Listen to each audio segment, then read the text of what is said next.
তামাম পৃথিবীর 257টা দেশ, এর ভেতরে নিকৃষ্ট মানুষের তালিকা যারা শাসক, 1 নম্বরে নাম দিয়েছে তারা হাসিনা। এটা সবচাইতে নিকৃষ্ট মানুষ এই দুনিয়ায় এখন 1 নাম্বার। 2 নম্বরে নাম দিয়েছে ওনার স্বামী খ্যাত এই নরেন্দ্র মোদী। 3 নম্বরে নাম দিয়ে 4 নম্বরে নাম এসেছে বাশার আল আসাদ সিরিয়ার। 5 নম্বরে নাম এসেছে, ওটা এখন আর নেই, ওটা মরে গেছে, হিটলার।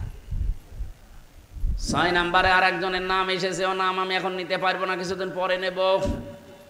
এই 6 জনের নাম তারা আন্দাজে বানায়নি, বানিয়েছে মানব অধিকার নষ্ট করার কারণে।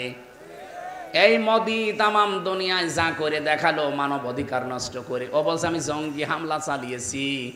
কেন জঙ্গি হামলা চালাতে গিয়ে মসজিদ ভাঙলেন? কি আপনি যদি জঙ্গিদেরকে মারবেন তো মারেন, আমরা আপনার পক্ষে আছি। জঙ্গি তো আপনি নিজেই। জঙ্গি মানে সন্ত্রাসী হিসাবে আপনারা বলেন, জঙ্গি মানে সন্ত্রাসী। পৃথিবীর বড় সন্ত্রাসী নরেন্দ্র মোদী না? আপনি তাকিয়ে বলেন তো। আল্লাহর ঘর যারা ভেঙে দিতে পারে তাদের মতো সন্ত্রাসী দুনিয়ায় আবার কে আছে? কত মুসলমানকে আপনি বিদায় করে দিলেন বিনা কারণে। আপনার এই ভুল সিদ্ধান্তের কারণে আজকে ভারতে কত নিরপরাধ মানুষও কিন্তু এই যে সৈন্যবাহিনী তারা কিন্তু একেবারে কুকুরের মতো মরিয়ে পড়ে আছে। এই মানুষগুলোর মায়ের বুক খালি করলেন এই ভুল সিদ্ধান্তের কারণে। এই জন্যই তো আল্লাহ এমন কিছু চাপিয়ে দিয়েছে যে এখন উঠে আসা সম্ভব না। যা ক্ষতি করে ফেলেছে ভারতের, এটা এখন 50 বছর লাগবে এই ক্ষতি পোষাতে ওদের। এখন আমরাও চাই বাংলাদেশে যারা আছেন তারাও যদি ভুল সিদ্ধান্ত নেন, বিবেক কাজে না লাগান, কমন সেন্স যেটা দিয়েছে, আকল যেটা বলা হয়, এটা যারা পেয়েছেন যদি কাজে না লাগান, ভুল সিদ্ধান্ত চেপে বসবে, তখন সামাল দেওয়া কঠিন হয়ে যাবে।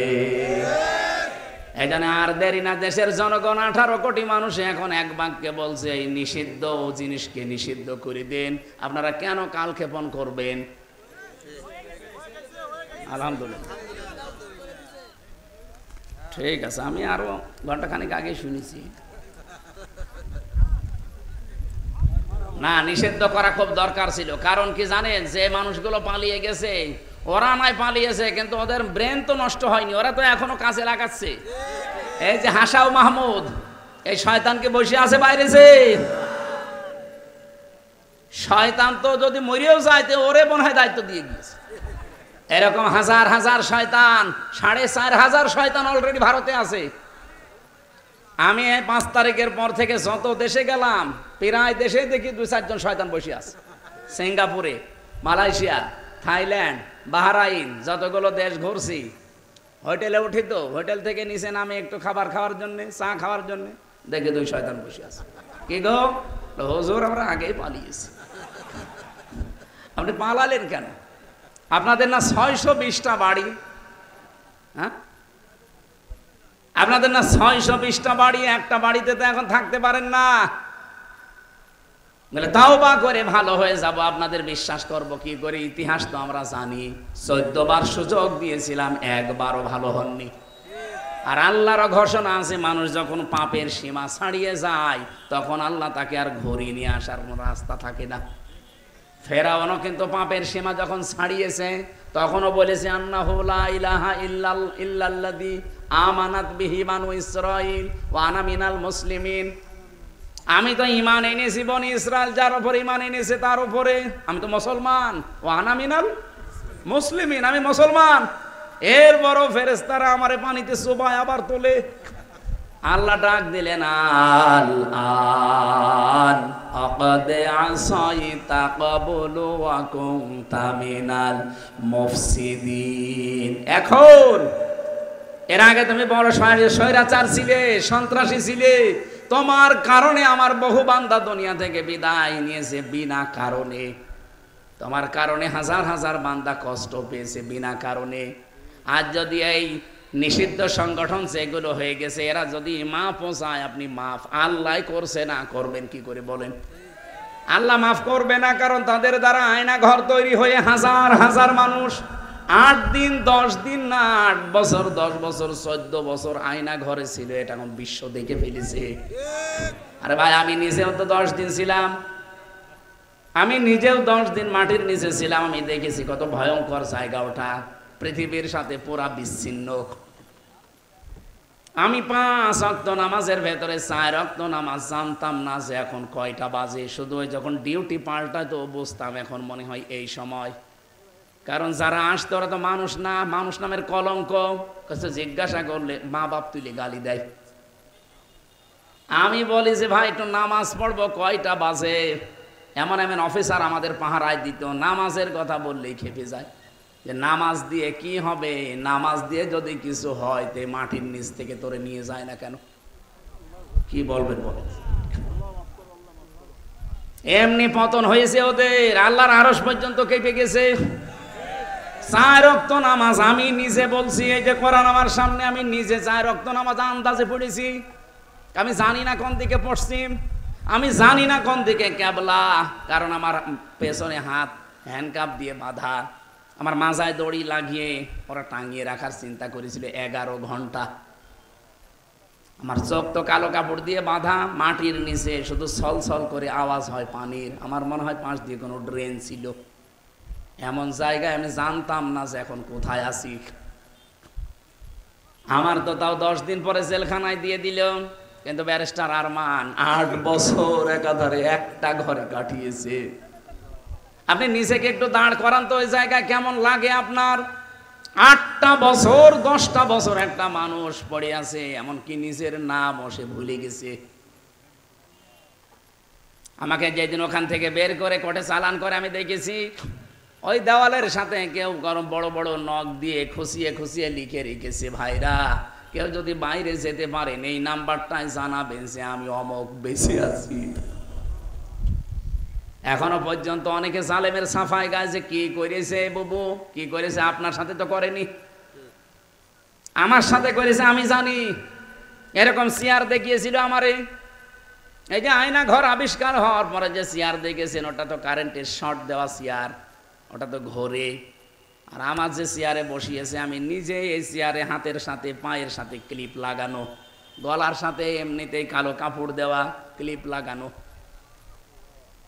একবার টিপ দেবে, একবার টিপে আপনি 1 মিনিটে 120 বার কাঁপবেন, মাথার মগজ উলটপালট হয়ে যায়।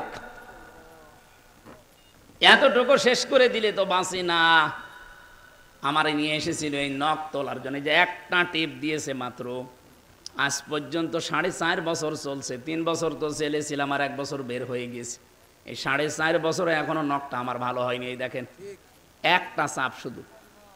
কিন্তু আমার আগে একজনকে নিয়ে গেল ছাত্র দলের এক ভাইকে, ওরে এভাবে মেশিং দিয়েছে, আমারে বলছে হুজুরে যে এটা দিয়ে নখ তুলি আমরা।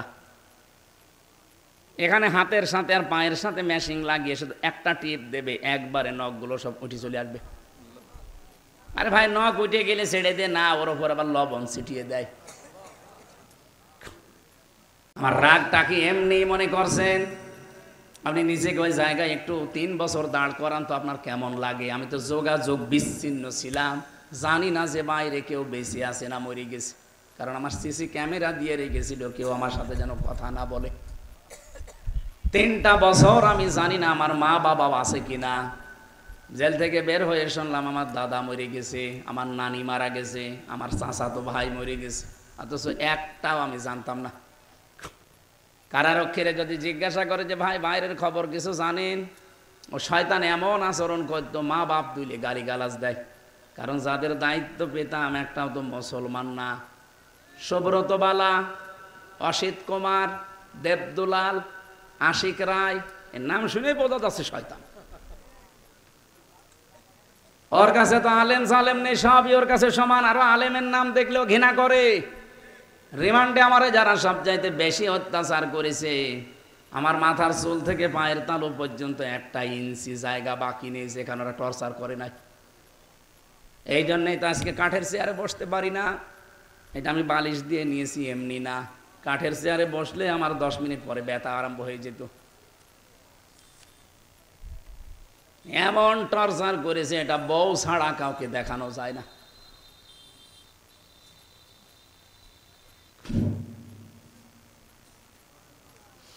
আমার ভাইরা, আমি যে কথা আপনাদের শোনাতে চাই, নিষিদ্ধ এমনি এমনি করে না, আর নিষিদ্ধ এমনি এমনি হয়ও না।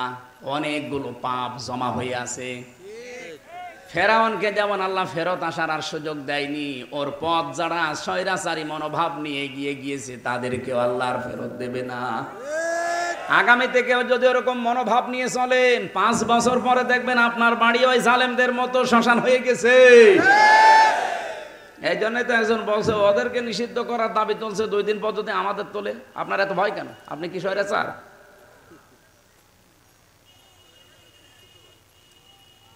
সূরা সফ থেকে যে আয়াতটা পড়েছি, বুনিয়ানুম মারসুস, এমন একটা গুরুত্বপূর্ণ শব্দ এটা। এই পৃথিবীতে 2টা কাতারকে আল্লাহ সবচাইতে বেশি পছন্দ করে। কয়টা? 2টা কাতারকে আল্লাহ সবচাইতে বেশি ভালোবাসে। আল্লাহ নিজের নজর দিয়ে তাকিয়ে রাখে। 1 নাম্বার কাতারের নাম নামাজের কাতার, 2 নাম্বার কাতারের নাম জিহাদের ময়দানের মুজাহিদদের কাতার। সেই কাতারের শব্দ থেকেই পাকিস্তান যেটা ছেড়ে দিয়েছে ওইটার নাম বুনিয়ানুম মারসুস।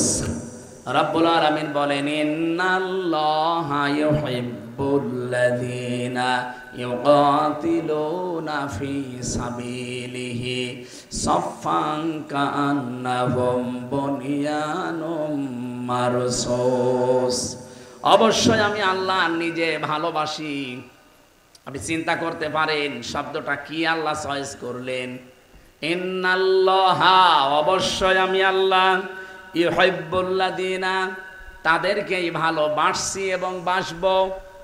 ইউহিব্বু এটা মজারে, বর্তমান, ভবিষ্যৎ, প্রেজেন্ট, ফিউচার। শুধু এখন না, কিয়ামত পর্যন্ত আমার আল্লাহ ভালোবাসতেই থাকবে। কাদেরকে? আল্লাযীনা, যারা ইউকাতিলুনা ফি সাবিলিহি, আল্লাহর রাস্তায় যারা যুদ্ধের ময়দানে অবস্থান নেয় সশস্ত্র বাহিনী হিসাবে। সাফফান, কেমন ভাবে নেয়? সীসা গলা প্রাচীরের মতো সারিবদ্ধ, কাতারবদ্ধ হয়ে। এই কাতারটা আল্লাহর কাছে এত বেশি ভালো লাগে কারণ এই কাতারটা আমার আল্লাহর জমিনে আল্লাহর দিন কায়েমের জন্য, মানবতা প্রতিষ্ঠা করার জন্য, অন্যায় উৎখাত করার জন্য এই কাতার তৈরি করা হয়।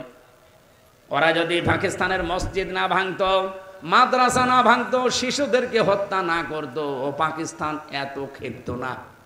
এই কথা বলেন না কেন? আমি জঙ্গি হামলা হয়, জঙ্গি হামলা করেন, কোনো অসুবিধা নেই, কিন্তু মসজিদ ভাঙলেন কেন? হিন্দু ভাইরা বলেন তো, আমরা যদি এখন বলি ঢাকার স্বামীবাগের ইস্কন মন্দির 500 বছর আগে এটা মসজিদ ছিল, এর নিচে এটা ভেঙে এখন মসজিদ বানাবো, বলেন কেমন লাগবে আপনার? আপনার যেমন লাগবে। বিবেকটা কি কুকুরে প্রসাব করেছে? পাকিস্তানের মুসলমানদের অন্তরে ঠিক এইটাই লেগেছে। কেন মসজিদ ভাঙিয়ে মাটির সাথে মিশিয়ে দিলেন? মাদ্রাসা, নবীর ঘর, যেখানে কোরআন হাদিস শেখায়, সেইটাও ভেঙে ফেলেছেন। ভারতে এখন হাজার হাজার মসজিদ ভেঙে মাদ্রাসা তালাবদ্ধ করে দিচ্ছে এই শয়তানরা। আমি যে হাদিস পড়েছিলাম, মানিদ্দাআ মা লাইসা লাহু ফালাইসা মিন্না, এদিকে তাকা। হযরত আবু যর থেকে বর্ণিত, নবীজি বলেন, যে জিনিস তোমার না, ওই জিনিস যদি তুমি নিজের করে নাও, নিজের দখলে নিয়ে নাও, তাহলে 2টা ক্ষতি ওই দিন থেকে তোমার আরম্ভ হবে। 1 নম্বরে ফালাইসা মিন্না, ওই দিন থেকে তুমি আমি নবীর উম্মত আর নেই। কি কথা বলছেন? অলিয়াতাবাওয়া মাকআদাহু মিনান নার, এটা আরো কঠিন। ও যেন জাহান্নামে নিজের একটা স্থান টিকিট কেটে রেখে দিল। এই ভারত যেটা করেছে, আমাদের বাপ দাদাদের দেওয়া হাজার হাজার বিঘা সম্পত্তি মাদ্রাসা, মসজিদ, খানকা, গোরস্থান, ঈদগার জন্য তারা ওয়াকফ করেছিল। আর এই মোদি নামে শয়তানটা এখন অবৈধ আইন পাশ করে ওগুলো সব দখল করে নিচ্ছে। ও জমি কি তোর বাবার নাকি? ওটা মুসলমানদের দেওয়া। এই কথা বলেন না কেন? যেটা যার না সেটা যদি সে দাবি করে, 1 নম্বরে সে তো নবীর উম্মত এমনু নেই, ওটা তো বাদ। 2 নম্বর, ও জাহান্নামে নিজের স্থান তৈরি করে নিল। সুতরাং মোদি এ লোকটা জাহান্নামী। কোনো ফতোয়া লাগবে না, নবীর ফতোয়া, মুসলিম শরীফ।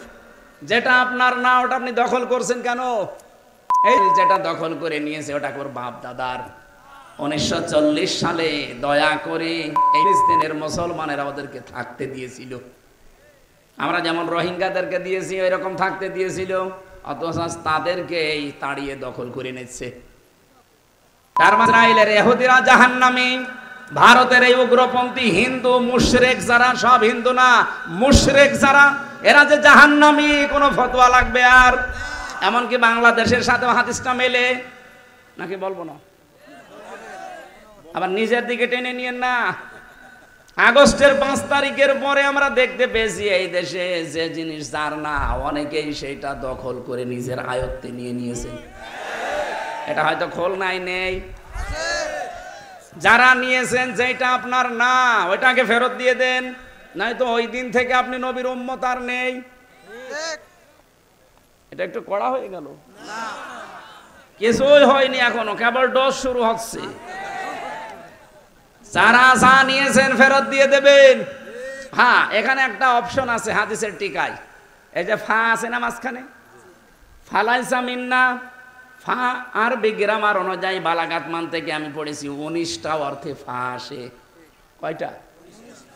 এর 13 নাম্বার কায়দায় দেখবেন একটা কায়দা লেখা আছে, উপরে বর্ণিত কোন শব্দ যদি আপনার সাথে মিলে যায়, পরের যেটা আল্লাহ এবং রসুল বলতে চাই মাস্ট বি, ওটা আপনার উপরে কার্যকর হবে। প্রথম শব্দ ছিল কি? মানিদ দাঙ্গা, এখানে টান আছে, মানিদ দাঙ্গা মা লাইসা লাহু। এই যে হাদিস এখানে আছে, আমি নোট করে এনেছি একেবারে বাংলা ভাষায়। দাঁড়ান আপনাকে পড়ে পড়ে শোনাই। অনেকে মনে করবেন যে হুজুর মনে হয় বানাচ্ছে, আমার নিজের বানানো কথা না।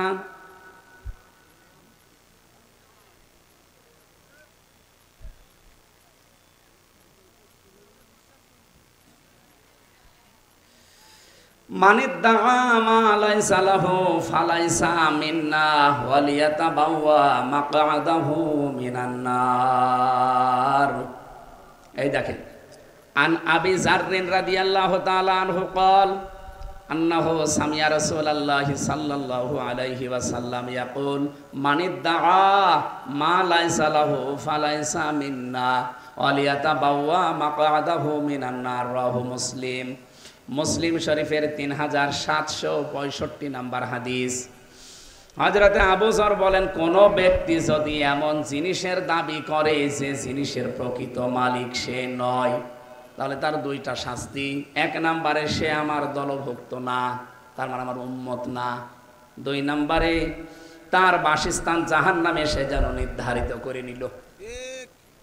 আগস্টের 5 তারিখের পরে যারা এই কাজ করেছেন, এটা ফেরত দেওয়া লাগবেই, নাই তো আপনি মরে গেলে আপনার জানাজাও জায়েজ নেই, আপনাকে কবরে দেওয়াও জায়েজ নেই। কারণ বিসমিল্লাহি ওয়া আলা মিল্লাতি রাসূলুল্লাহ বলে দেব। আমি কি মিথ্যা কথা বলবো আপনার জন্য? আল্লাহর নামে তো আপনাকে রাখা যাবে না, আর রসুলের দলেও তো আপনাকে দেওয়া যাচ্ছে না, কারণ আপনি মানুষের জিনিস দখল করে নিয়েছেন। কত মানুষ দেখলাম চুরি করে, ডাকাতি করে, এমনকি চাঁদাবাজি করেও নিয়েছে। আরে ভাই, আপনার এলাকায় এখন হয়নি এগুলো, আমাদের এলাকায় পেয়েছি। যাদের এলাকায় যা হয়েছে ফেরত দেওয়া লাগবে না, ওর জন্য জানাজাও নেই, ওর জন্য কবরও নেই, ওরে পুড়িয়ে ফেলবেন, কারণ এমনি জাহান্নামে যাবে।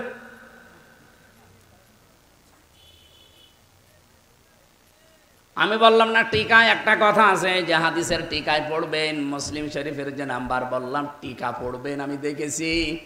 নবীজি বলেন, হ্যাঁ, যদি কোনো জিনিস তোমার হাতছাড়া হয়ে যায়, তোমার দখলে ছিল কিন্তু ওইটা কেউ কেড়ে নিয়েছিল, ওইটা যদি আবার তুমি ফেরত পাও, তাহলে এই হাদিসের যে শাস্তি আছে তার আওতা মুক্ত থাকবে। কথা বুঝেছেন? আলেমরা যদি না বসে, আমি আবার বলছি, রিপিট করে, যদি না বসেন না, আপনার খবর আছে। যেই জিনিস আপনারই ছিল কিন্তু ওটা হাতছাড়া করে ফেলেছিলেন, হারিয়ে গিয়েছিল, কেউ নিয়ে নিয়েছিল, ওটা যদি আপনি আবার ফেরত পান, তাহলে হাদিসের যে শাস্তি, আপনি নবীর উম্মত থাকতে পারবেন না, এই শাস্তি আপনার জন্য না, কারণ আপনার জিনিস আপনি ফেরত পেয়েছেন। কথা বলেন না কেন? এই যে ইসলামী ব্যাংক যাদের ছিল তারা ফেরত পেয়েছে। আপনি বলেন ওই ব্যাংকে আপনার বাবার, যাদের ব্যাংক তারা ফেরত পেয়েছে। এতদিন হয়তো হাতছাড়া হয়ে গিয়েছিল, জোর জবরদস্তি করে দখল করে একজন রেখেছিল, ওইটা আবার ফেরত পেয়েছে। কিন্তু অনেকে বলছে না, এটাও চিন্তায় হয়ে গেছে। আপনি এরকম কথা বলতে পারেন? ওই ব্যাংকে আপনার বাবার, আপনার দাদার যারা বানিয়েছিল তারা এখন ফেরত পেয়েছে। এই কথা বলছেন না কেন? আপনি এই জায়গায় ফতোয়া দেন যে না, ও জোর করে নিয়েছে।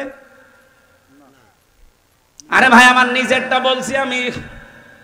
আমারে ধরার পরে আমার বাবার কাছ থেকে কমপক্ষে প্রথম দিনই 10 লাখ নিয়েছে, এরপরে ধাপে ধাপে 3 বছরে 32 লাখ টাকা খেয়েছে ওরা। এই টাকাগুলোকে সব ওদের টাকা? বলেন বলেন। তা আমার টাকা আমি হাতছাড়া করে ফেলেছি। আপনি যেভাবেই হোক মিথ্যা মামলা দিয়ে, মিথ্যা সাক্ষী দিয়ে, বিভিন্ন কায়দায় ভয় ভীতি দেখে রিমান্ডে নিয়ে টাকাগুলো আমার বাবার কাছ থেকে নিলেন। এমনকি আকিস গ্রুপে চাকরি করতাম, সেখান থেকে ওরা 32 লাখ নিয়েছে। এই টাকাগুলো তো আর আপনাদের না, যারাই নিয়েছেন। আমার মামলার আয়ু থেকে শুরু করে মিজানুর রহমান বাড়ি মাদারীপুরের টেকের হাট, এই শয়তান থেকে শুরু করে একেবারে টপ টু বটন যারা মামলার সাথে জড়িত সবাই খেয়েছে। আমি চাই এই টাকা তারা ফেরত দেবে। আপনাদের খুলনারও একজন অফিসার ছিল, এসপি, ফলতলায় বাড়ি, আমার রিমান্ডে উনিও ছিল। ভাগ যদি পায় ওরাও পেয়েছে।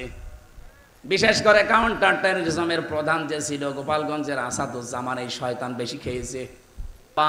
আইন তাবন মানে দেখে দেখে চলা। আমার নবীজি নবুয়ত পাওয়ার পর থেকে একেবারে ইন্তেকাল পর্যন্ত 23 বছরে যেভাবে যেভাবে চলেছে ওইভাবে দেখে দেখে চলার নাম হচ্ছে ইত্তেবা। বাংলাদেশে ভালোবাসা আছে আবেগে ওপরে, কিন্তু ইত্তেবা করতে বললে তখন বলে না, এ ঝামেলা আছে। নবীজি 27টা যুদ্ধে নিজে নেতৃত্ব দিয়েছেন, কথা বলেন ঠিক কিনা? 27টা যুদ্ধে নিজে কমান্ডার ছিলেন, চিন্তা করতে পারেন। এ কাতার গুরু আল্লাহর এত পছন্দ, বিশ্ব নবী বলেন কেউ যদি এরকম কাতারে শামিল না হওয়ায় মরে যায়, মাম্মা তাওয়ালাম ইয়াগজু ওয়ালাম ইউহাদ্দিস বিহি নাফসাহু মা তাআলা শাবাতিম মিনান নিফাক। লোকটা যদি অবস্থায় মরে গেল যে জিহাদের ময়দানে কাতারে শরীক হওয়ার, আল্লাহর দিন কায়েমের কোনো চিন্তা ভাবনা তার ছিল না। আমি নবী। আপনি অত্যাচার করবেন মানে এ পৃথিবী আপনার বাবার নাকি? পৃথিবী সবার জন্য বসবাসের উপযুক্ত জায়গা আমরা করতে চাই। যে তোরা আজকে শান্তির পথে ফিরে আসার জন্য প্রতিশ্রুতি দিয়েছে, যুদ্ধবিরতি চেয়েছে, ডক্টর মোহাম্মদ ইউনূস পর্যন্ত আজকে ধন্যবাদ জানিয়েছে, ঠিক আছে। কিন্তু আগামীতে যদি কোনো মুসলমানদের ওপরে আবার অত্যাচার করে, এই জঙ্গি, এই সন্ত্রাসী, এই গরুর মদ খাওয়া জাতির কোনো ক্ষমা নেই। এটা করাও সম্ভব। শুধু পাকিস্তানের মতো বাংলাদেশ, মুসলিম দেশ যতগুলো আছে 57টা, এই সীসা গলা প্রাচীরের মতো শুধু এক থাকা লাগবে। এই জন্য আল্লাহ দিয়েছেন কান্নাহুম বুনিয়ানুম মারসুস।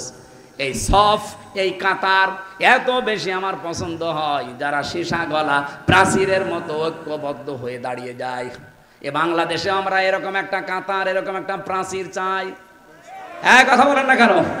নারী কমিশনের মতো সামনে যদি কোনো কমিশন উল্টা পাল্টা কোন রিপোর্ট দিতে চায়, এরকম দলমত নির্বিশেষে কাতার হয়ে যাওয়া লাগবে। আর আপনি বিশ্বাস করবেন, এই কাতারকে আল্লাহ সবচাইতে বেশি ভালোবাসে। আর একটা কাতার আছে যে কাতারকে আল্লাহ খুব বেশি ভালোবাসে, ওটা নামাজের কাতার। এই জন্য নবীজি জানিয়েছেন নামাজে দাঁড়ালে যার জন্য কাতার বাঁকা হবে, পুরা গোনা তার হবে। এমনকি নামাজে যদি কাতার বাঁকা হয়ে যায়, তার অন্তর পর্যন্ত আল্লাহ বাঁকা করে দেয়, সে আর হেদায়েত পাবে না।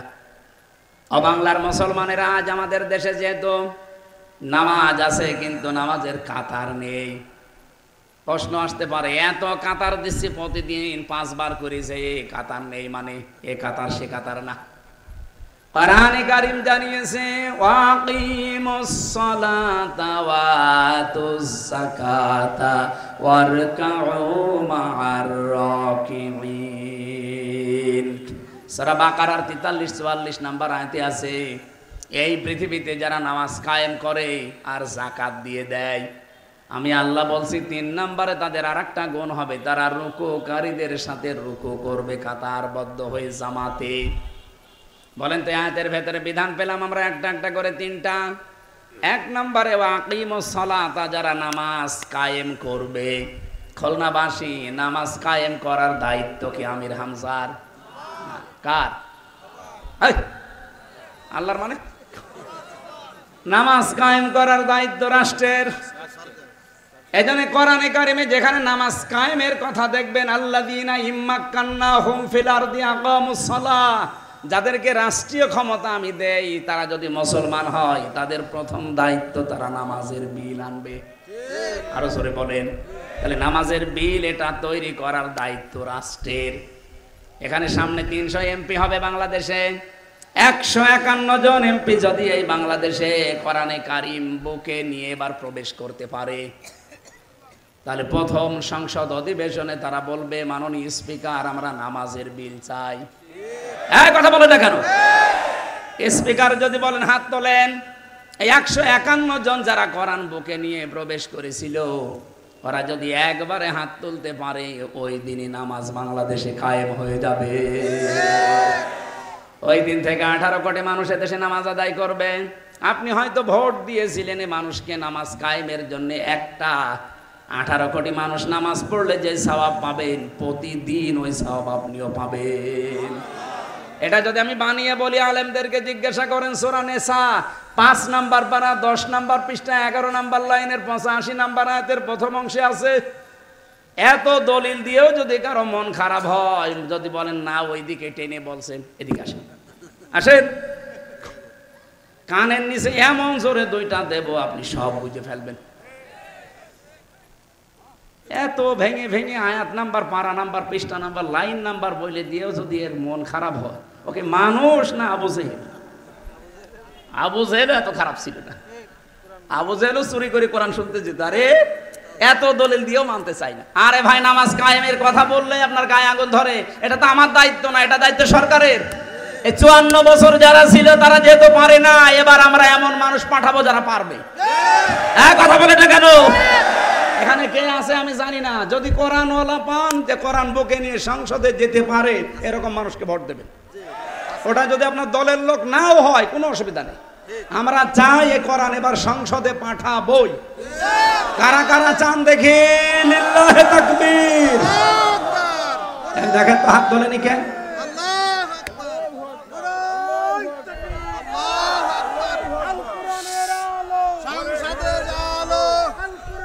আলহামদুলিল্লাহ। এই হাতগুলো যেন আল্লাহ কবুল করেন এবার কোরআনকে সংসদে নেওয়ার জন্য। জাকাত, জাকাত কায়েম করা লাগবে, জাকাত দেওয়া লাগবে, এটা দায়িত্ব সরকারের। আমাদের দেশে যেহেতু এখনো পর্যন্ত এটা কায়েম হয়নি, ইসলামী ব্যাংকে যেটা চলে, মুশারাকা, মুদারাবা, মোরাবাহা, বায়ে সালাম, বায়ে ইস্তেসনা, বায়ে মুআজ্জাল, ওয়াহেদা, এবং 28টা নিয়ম আছে ইসলামী অর্থনীতিতে। আমরা চাই এই নিয়মটাই বাংলাদেশের যত ব্যাংক আছে, সোনালী, রূপালী, চৈতালি ব্যাংক আছে, ওটাও হয়ে যাবে কয়দিন পর। এরকম যত ব্যাংক আছে তারাও যেন ইসলামের এই যে অর্থনীতির যে চ্যাপ্টার আছে, এই নিয়ম নীতি মেনে চলে। কারণ এগুলো চলছে না, এই জন্য গরিব আরো গরিব হয়ে যাচ্ছে, ধনী আরো ধনী হচ্ছে। আর এটার দায়িত্ব পালন করবে রাষ্ট্র। কে? ওই সূরা হজের ওই যে 41 নম্বর আয়াতের পরের অংশে এটা আছে, আল্লাযীনা ইম্মাক্কান্নাহুম ফিল আরদি আকামুস সালাতা ওয়া আতাবুজ যাকাত। এজন্য আমাদের উচিত হচ্ছে এরকম কিছু তৈরি করে সামনে এগিয়ে দেওয়া, যে মানুষগুলো নামাজের বিল আনবে, যাকাতের বিল আনবে, অন্যায় কাজগুলো আইন পাশ করে বন্ধ করে দেবে, চাঁদাবাজি, দুর্নীতি, ঘুষ খাওয়া, সুদ খাওয়া, এই কথা বলে না কেন? আর ভালো ভালো কাজ যেগুলো আছে সেগুলো আইন পাশ করে করে জারি করে দেবে। এ দেশটা মিনি জান্নাত হয়ে যাবে। আর কাউমার রাকিঈন, রুকুকারীদের সাথে রুকু করো, জামাতবদ্ধ হয়ে নামাজ পড়ো। আর জামাতবদ্ধ হয়ে নামাজ পড়তে গেলে কাতার লাগে। আমরা চাই পৃথিবীর এই 257টা দেশ, মুসলিম দেশ আসে 57টা, এরা যদি এই নামাজের এই কাতারের শিক্ষা নেয়। পাকিস্তান যেমন বনিয়ান ও মারসোস নিয়ে আজ গমত খাওয়াদেরকে একেবারে নাস্তানাবুদ করে দিয়েছে, বিশ্বের মুসলমানেরা শুধুমাত্র এই কাতারটা শিক্ষা নিক, নামাজের কাতারের, দেখেন সব টাইট হয়ে যাবে বিশ্বে। নামাজের কাতারে যারা যেতে চান না, অনেকে নিজে নিজে নামাজ পড়েন, বাড়িতে নামাজ পড়েন, এখানে নামাজ পড়েনও না। ওয়ামুর আহলাকা বিস-সালাতি ওয়াসতাবির আলাইহা লা নাসআলুকা রিজকা নাহনু নারযুকুকা ওয়াল আকিবাতু লিত-তাকওয়া। রব্বুল আলামিন সূরা তাহার 132 নম্বর আয়াতে জানিয়েছেন, হে নবী, আপনি নিজে নামাজ পড়েন আর পরিবারস্থ লোকদেরকে নামাজে বাধ্য করেন, আদেশ দেন। কারণ আপনার কাছে রিজিক আমি চাই না, রিজিক আপনাকে আমি দান করি। শুভ পরিণাম অপেক্ষা করছে মুত্তাকি বান্দাদের জন্য। আমরা যেহেতু রাষ্ট্রে এখনো নামাজ কায়েম পাইনি, পেয়েছি? বলেন বলেন, এজন্য যে যে জায়গায় আছি ইমানকে টিকিয়ে রাখার জন্যে আল্লাহর দরবারে এই কাতারে যদি আপনি পছন্দনীয় হতে চান, ভালোবাসার বস্তু হতে চান, পাত্র হতে চান, তাহলে পরিবার থেকে শুরু করেন, নামাজের কাতার যেন ঠিক থাকে। যে যে এলাকায় নামাজ আমরা পড়ি, মসজিদের কাতারগুলো যেমন সোজা হয়, আমাদের ব্যক্তি, পরিবার, সমাজ এবং রাষ্ট্রের কাতার যা আছে ওখানেও যেন সমান আমরা সোজা থাকি। এই কাতারের শিক্ষা আমরা পরিবারে, সমাজে, রাষ্ট্রে নিয়ে যাব। এই কাতারের ভেতরে ইমাম সাহেব ভুল করলে যেমন ভুল ধরা হয়, মুসল্লি ভুল করলে তাকে শুধরে দেওয়া হয়। কাতার থেকে বাইরে যে যদি দেখেন আজকে জেনার বিচার, আপনি সবাই এক হয়ে যাবেন।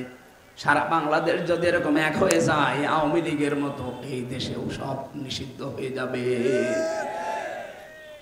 আমার কুষ্টিয়ার হালসা আমার গ্রামের বাড়ি। আমি জেলে যাওয়ার আগে 20 সালে একটা ফতোয়া দিয়েছিলাম, জেনার ফতোয়া। কিন্তু ওই সময় আমার হাতে কিছুই ছিল না, ব্যাগ ও কোনো সাপোর্ট ছিল না, যদিও এখনো নেই। জেনার বিচার যেটা আছে, আমি রায় দিলাম, যে ফতোয়া দিলাম এইটা, যে জেনার বিচার হচ্ছে যদি সাক্ষী প্রমাণ হয়ে যায় তাহলে মাটির নিচে গেড়ে আপনি পাথর মেরে মেরে ফেলবেন যদি বিবাহিতা হয়, আর যদি অবিবাহিতা হয় তাহলে 80টা বেত্রাঘাত করেন। যেহেতু তারা দুইজনেই বিবাহিতা, সাক্ষ্য প্রমাণ সবই ধরা পড়ে গেছে, তারা নিজেরাও স্বীকার করেছে। বলেন তো এই জায়গায় বিচারটা যদি রাষ্ট্রে ইসলাম থাকতো, ওদেরকে সঙ্গে সার করা হতো না? হতো না? আর আমি ফতোয়া দিয়ে চলে আসলাম, যদি ওই জায়গায় বিচার কার্যকর করে আসতাম, আমার মনে হয় ওই মহিলাকে সঙ্গে সার করার আগে আমারে করতো। পুলিশে তার পরের দিনে আমার ধরে বলতো, হুজুর এদেশে ইসলাম কি রাষ্ট্রীয় অবস্থায় আছে? আপনি ফতোয়া পর্যন্ত দেন, কার্যকর করতে গেলেন কেন? আসেন আপনাকে সঙ্গে সার করি। আমরা আগে আগে আগামীতে চাই, আমাদের পেছনে যেন আমাদের এই কোরআনের ব্যাকআপ থাকে। এই দেশের প্রত্যেকটা কেন্দ্রীয় মসজিদের ইমাম হবে, খতিব হবে এক একজন বিচারপতি। যেমন কাবা শরীফের বিচারপতি যিনি আব্দুর রহমান সুদাইসি, উনি শুধু কাবার ইমাম না, উনি বিচারপতিও। উনি যেটা রায় দেবে ওইটাই ওদের আইন। আমরাও এটাই এদেশে চাই না। এমনি কাতার সোজা করার শিক্ষা হচ্ছে এইটা। আজ আমরা নামাজের কাতারের শিক্ষা পরিবারে, সমাজে, রাষ্ট্রে যদি নিয়ে যেতে পারি, এই কাতারটা আল্লাহর সবচাইতে বেশি পছন্দ। এই দুইটা কাতার যেহেতু আল্লাহ ভালোবাসেন, পছন্দ করেন, এই দুই কাতারে থাকতে রাজি নেই আমরা? বলেন বলেন। মেয়েরা যারা এসেছেন, স্বামীকে উদ্বুদ্ধ করবেন সৎ পথে থাকার জন্য। অবৈধ পথে যাওয়ার জন্য উদ্বুদ্ধ করলে আপনার হাসর হবে লূত নবীর স্ত্রীর সাথে। এক কথা বলেন না কেন? আমার এলাকার একটা ঘটনা আমি পড়েছিলাম, দেখেছিলাম নিজে। এই লোকটা কোনো কাজ কারবার ছিল না, তার বউটাও বাজার করে জোয়া খেলে, বাজার থেকে এই যে টাস খেলে, জোয়া খেলে টাকা পেয়েছে, বাড়িতে বাজার করে নিয়ে গেছে 2 ব্যাগ। ওর বউ ডাক দিয়ে বলছে, দেখো কোথায় পেলে?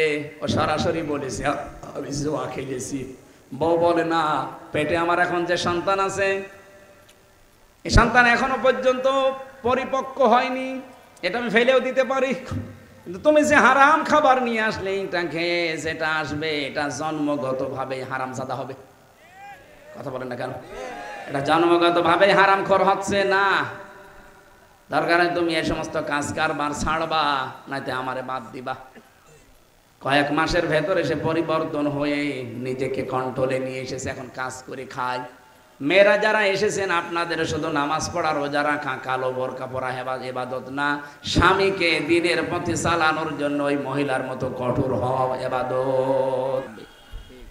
বাংলাদেশে যাদের জ্ঞান ছিল কিন্তু কাজ ছিল না, তারা ঘৃণিত হয়ে গেছে। এই যে মাওলানা ফরিদউদ্দিন মাসুদ, এর জ্ঞান ছিল কিন্তু কাজ ছিল না। কথা বোঝে? যারা জ্ঞান ছিল কিন্তু জ্ঞান অনুযায়ী তারা কাজ করে নাই, আল্লাহ তাদেরকে আজ ঘৃণিত বানিয়ে দিয়েছে। এটা যুগে যুগে বানিয়েছে, এর আগেও। বালাম বিন বাউরা এ জ্ঞানী ছিল, তো জ্ঞান অনুযায়ী কাজ না করে জ্ঞানের উল্টা কাজ করেছিল, আল্লাহ কুকুর বানিয়ে দিয়েছে। আমার মনে হয় নবীজির দোয়া ছিল যে আমার উম্মতকে চেহারা বিকৃতি এবং একবারে ধ্বংস করে দেবে না। এই দোয়া যদি কবুল না হতো, তাহলে এই ফরিদউদ্দিন মাসুদের মতো যত মুনাফিক আলেম এই দেশে কবে চেহারা পাল্টিয়ে কুকুর শুকুর হয়ে যেত। আমি এর চাইতে আর নিকৃষ্ট কথা বলতে পারলাম না। এরপরেও যদি কেউ সংশোধন না হয় আগামীতে, আমার মনে হয় তাকে আল্লাহ এই পৃথিবীতে কুকুরের মতো ঘৃণিতই করে দিবে। এই জন্য শুধু জ্ঞান থাকলে হবে না, জ্ঞান অনুযায়ী কাজ করতে হবে। পৃথিবীতে সবচাইতে বেশি জ্ঞানের ওপরে কাজ করেছিল কারা? নবীরা। আল্লাহ পাক বলেন, ইয়া হাসরাতান আলাল ইবাদ মা ইয়াতিহিম মির রাসূলিন ইল্লা কানু বিহি ইস্তাহজিউন। সূরা ইয়াসিনের 30 নম্বর আয়াতে আছে, আমার বান্দাদের জন্য আমার আফসোস, আক্ষেপ, এমন কোন নবী রাসূল দুনিয়ায় পাঠায়নি যার সাথে ওরা ঠাট্টা করে নাই, বিদ্রূপ করে নাই। খুলনাবাসী বলেন তো, নবীদের চরিত্র খারাপ ছিল? তারা তাদের লোকের মেয়ের দিকে তাকাতো, মানুষের ঘর বাড়ি ভেঙে দিত। কেন? তাদের ওপর অত্যাচার। একটাই কারণ, তারা জ্ঞান অনুযায়ী আমল করত। জ্ঞান অনুযায়ী আমল করতে গিয়ে পৃথিবীতে অনেক নবী তাদের নাম পর্যন্ত পাল্টিয়ে ফেলেছে। কিছুদিন আগে আমি বাইরের দেশে ছিলাম। ইহুদিদেরকে যদি জিজ্ঞাসা করা হয় যে তোমাদের নবীর নাম কি, ওরা বলে জোসেফ। জোসেফ মানে মুসা আলাইহিস সালাম।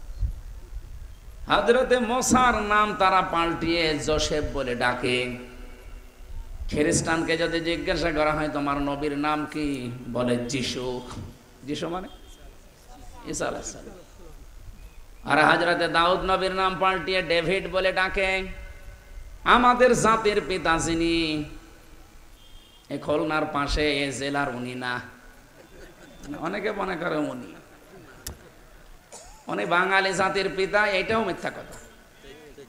কি কথা বলেন এখানে? এমনকি বঙ্গবন্ধু এই নামটাও মিথ্যা। এই নামটা একটা মুসলমানের জন্য এই ভারত উপমহাদেশে প্রায় এই তোফায়েল আহমেদ দেওয়ার আগে, বহু আগে নামটা একজন মুসলমান বীরকে দেওয়া হয়েছিল এই উপমহাদেশের জন্য। তিনি বাংলার বন্ধু ছিলেন। আপনি ইতিহাস পড়েন, দেখবেন এটা পাবেন। পরবর্তীতে এটা চুরি করি এই তোফায়েল আহমেদ নামে একটা লোক, আমি নাম নিতেও ঘৃণা লাগে শয়তানের, কারণ দোসর ছিল জালেমদের। তারা জ্ঞানী ছিল কিন্তু জ্ঞান অনুযায়ী আমল করে নাই। এই জন্য জ্ঞানের উপরে যাদের কাজ কারবার হয় না তাদেরকে আল্লাহ ঘৃণিত বানিয়ে দেয় সৃষ্টি জগতের কাছে। তাকে আমি সরাসরি দেখেছি কিনা আমি জানি না, কিন্তু নামটা শুনলে, নামটা তো ভালো নাম, কিন্তু নামটা শুনলেই ঘৃণা তৈরি হয়। কেন? কারণ তাকে ঘৃণিত বানিয়ে দিয়েছে আল্লাহ নিজে। তাদের জ্ঞানের ওপরে কোনো কাজ ছিল না। যদি জ্ঞান অনুযায়ী, বিবেক অনুযায়ী কাজ করতো, এই জালেমা মহিলাকে 15 বছর সাপোর্ট করতো না। এই জন্য অলরেডি আজকে নিষিদ্ধ হওয়ার পথে আমার মনে হয় এতক্ষণ হয়েও গেল, আলহামদুলিল্লাহ। কারণ সন্ত্রাসী যারা, ফ্যাসিস্ট যারা, স্বৈরাচার যারা, তারা যতদিন পর্যন্ত নিষিদ্ধ না হবে ততদিন এই দেশ শান্ত হবে না। আমরা চাই তারা নিষিদ্ধ হয়ে অন্তত তারাও ভালো থাক, আমরাও ভালো থাকি। আজকে এক দাদা বাবুর কথা শুনলাম, উনি বলছে এরকম যদি নিষিদ্ধ হয় কিছুদিন পরে তো আমাদেরকেও নিষিদ্ধ করে দেবে। কেন? আপনার ভয় লাগে কেন? আপনি কি ওই রকম কিছু করেন? আপনি যদি আগামীতে ওই রকম কিছু করেন আপনাদেরকেও এই জাতি নিষিদ্ধ করে দেবে, কোনো অসুবিধা নেই। কারণ সে সাহস শক্তি এখন আগস্টের 5 তারিখের পর থেকে এই জাতির ভেতরে এসে গেছে। সম্মানিত ভাইরা, আমরা যে কথা তুলেছিলাম, নবীদের চরিত্র খারাপ ছিল না, ভালো ছিল, কিন্তু তাদের নামটা পাল্টিয়ে দিয়েছিল। ইব্রাহিম নবীর নাম ওরা বলে যে আব্রাহাম, সর্বোচ্চ ইব্রাহিম বলা যায়, কিন্তু আব্রাহাম বলা যাবে না। কোরআনে কারিম যে 7 কিরাতে পড়া যায় তার ভেতরে 3 নাম্বার কিরাত এইটা, আযকুর ফিল কিতাবি ইব্রাহিম।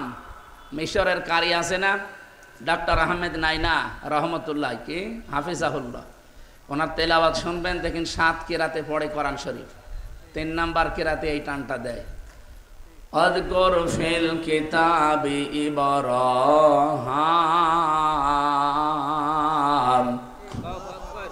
ইব্রাহিম, ইব্রাহিম, কিন্তু ইব্রাহিম মি বলা যাবে না। এই শব্দটা অনারবি শব্দ, উজমা বলা হয়। ইব্রাহিম, ইসমাইল, ইসহাক, ইয়াকুব, এই শব্দগুলো আরবি শব্দ না।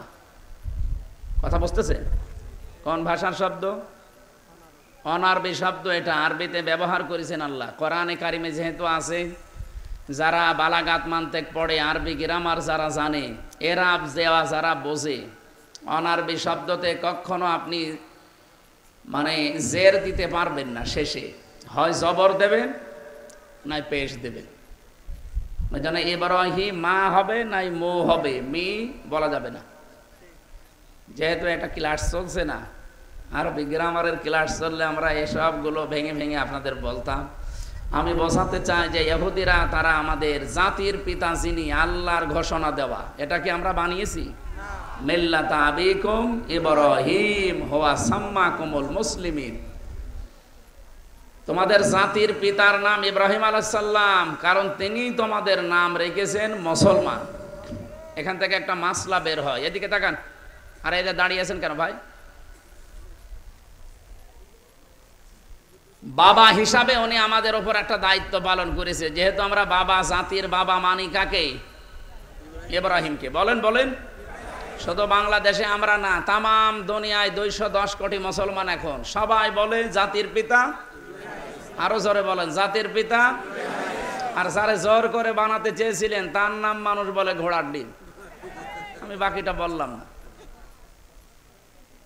জোর করে সম্মান পাওয়া যায় না, এটা প্রমাণ হয়ে গেছে। জোর করে সম্মান দেওয়ার জন্য একেবারে 14 বংশ উঠে পড়ে লেগেছিল। আগস্টের 5 তারিখের বিকাল আসতে আসতে সম্মান মাটির সাথে মিশিয়ে দিয়েছে। এমনকি যেখানে যেটা ছিল, চোখ, কান, নাক সব তুলে ফেলেছে। আর কুষ্টিয়ায় যেটা ছিল ওটা মাটির সাথে অলরেডি একেবারে মিশিয়ে দিয়েছে। ওইটা এখন আল্লাহ চত্বর বানিয়েছে। আমার মনে হয় বাংলাদেশের প্রত্যেকটা গুরুত্বপূর্ণ জায়গায় আল্লাহর 99টা নাম লিখে কাঁচ দিয়ে ঢেকে রাখা দরকার। অন্তত চতুর্পাশে যখন মানুষ ঘুরবে একটা নাম হলেও যেন উচ্চারণ হয়। তাছাড়া আবার ছাতা মাতা কি উল্টাপাল্টা জিনিস দিয়ে। মুসলিম দেশগুলোতে আমি ভ্রমণ করে দেখেছি, বিশ্ব রোডের সাথে তারা আল্লাহু আকবার, সুবহানাল্লাহ, আলহামদুলিল্লাহ, লা হাওলা ওয়ালা কুওয়াতা ইল্লা বিল্লাহ, আস্তাগফিরুল্লাহ এগুলো লিখে রাখে। অন্তত চলতে ফিরতে যদি 24 ঘন্টায় মানুষ 2 বারও পড়ে, তাও নাম উচ্চারণ হচ্ছে কার? আল্লাহ। ওখানে তার বাবার নাম উচ্চারণ করার দরকার নেই। বিপদে পড়লে বাঁচাতে পারে কে? আল্লাহ। নাকি বাবা পারে? এই জন্য ওই সমস্ত বিষয়গুলো আমাদের রাষ্ট্রে যারা দায়িত্বে আছেন এবং সামনে আসবেন এগুলো খেয়াল করবে, তাহলে আপনাকে জাতি ভালোবাসবে। আমার ভাইরা, পিতা হিসাবে তিনি এই যে হুয়ার ফাইল, তিনি সরাসরি নিজে হুয়া সাম্মাকুমুল মুসলিমিন। আমি তাফসিরে পড়েছি এই হুয়ার ফাইল কর্তা 2 জন। 1 নম্বরে নাম দিয়েছে আল্লাহ নিজের নাম, যে আমি তোমাদের নাম মুসলমান রেখেছি। 2 নম্বরে নাম দিয়েছে আমাদের পিতা, জাতির পিতা যিনি কি। এখানে একটা মাসলা এসেছে, পিতা হিসাবে কেউ যদি দায়িত্ব পালন করতে চায় কমপক্ষে তারে 12টা দায়িত্ব পালন করা লাগে। কিন্তু সন্তান জন্ম দিলে আপনি বাবা হতে পারবেন না। কমপক্ষে 12টা দায়িত্ব আপনাকে পালন করাই লাগবে, না তো কিয়ামতে আপনিও ধরা খাবেন। 1 নম্বরে আপনার দায়িত্ব সন্তান হওয়ার পরে তার একটা অর্থবোধক নাম রাখা। কি কত বাবা এখানে বসে আছে, অর্থবোধক নাম রাখা দূরের কথা, নাম রেখে দিয়েছে ছেলের ডেঞ্জার। আমি জেলখানায় একজনের নাম পেয়েছিলাম ডেঞ্জার, আর একজনের নাম সুইডেন আসলাম। নাম শুনে বোঝা যাচ্ছে ভেতরে কিছু আছে। একদিন আমার কাছে ফাঁসির ওই কন্ডেম ছেলে এসে দেখা করে গেছে।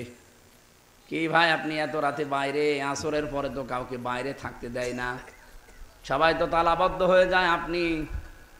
হুজুর আমার নাম সুইডেন আসলাম। ওরে বাবা, বলেন যা বলবেন বলেন।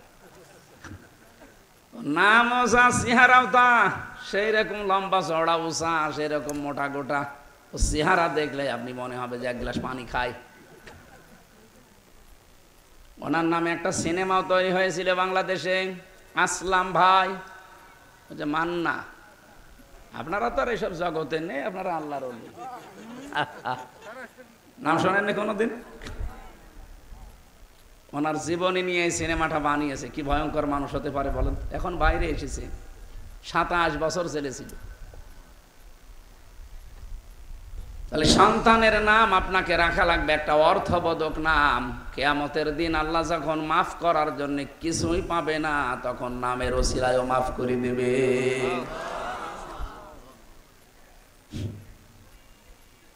আপনার নাম কি রেখেছেন আপনি সন্তানের? সেদিন কুষ্টিয়াতে এক দোকানের সামনে লেখা দেখলাম মিহাদ স্টোর। বললাম যে ভাই কি এটা? আমার ছেলের নাম। মিহাদ মানে জানেন? না, আমি কোরআনে পেয়েছি। আরে ভাই, কোরআনে তো আছে, মিহাদও আছে, ফেরাউনও আছে, নমরুদও আছে, হামানও আছে, নেই? তা আপনি শব্দের অর্থ দেখবেন না? মিহাদ মানে নিকৃষ্ট স্থান, এরকম নাম রাখবেন। সন্তান হলে আলেমদেরকে জিজ্ঞাসা করে একটা অর্থবোধক নাম রাখবেন।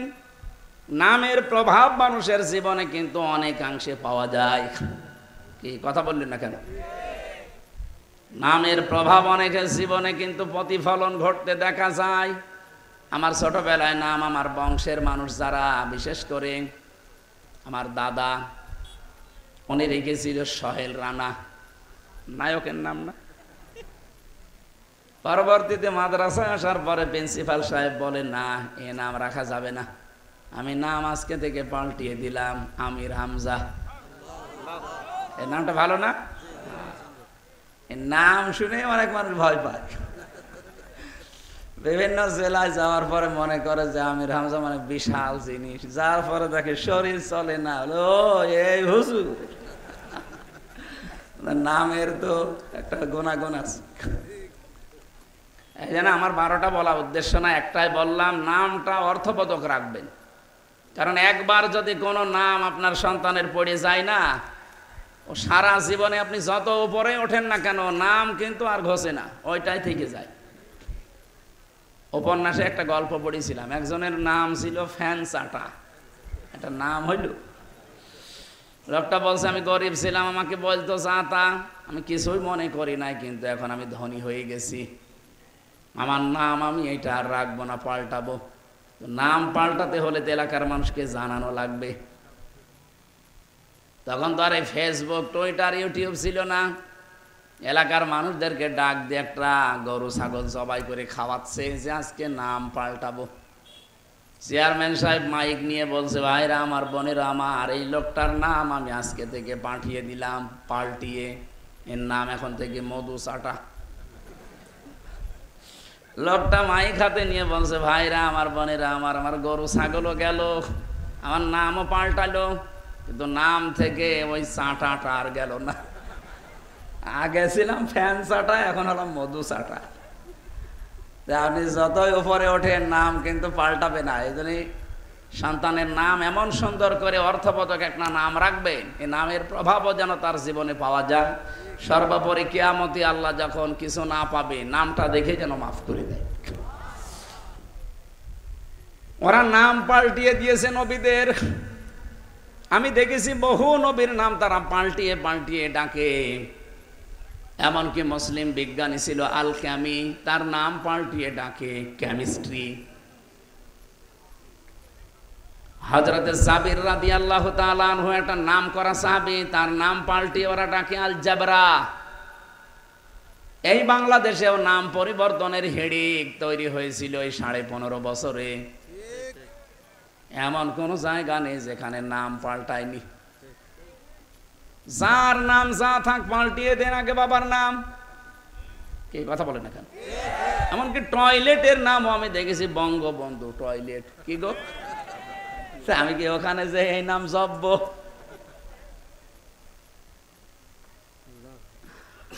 যত উপরে তুলেছিল আল্লাহ তত নিচে নামিয়ে দিয়েছে।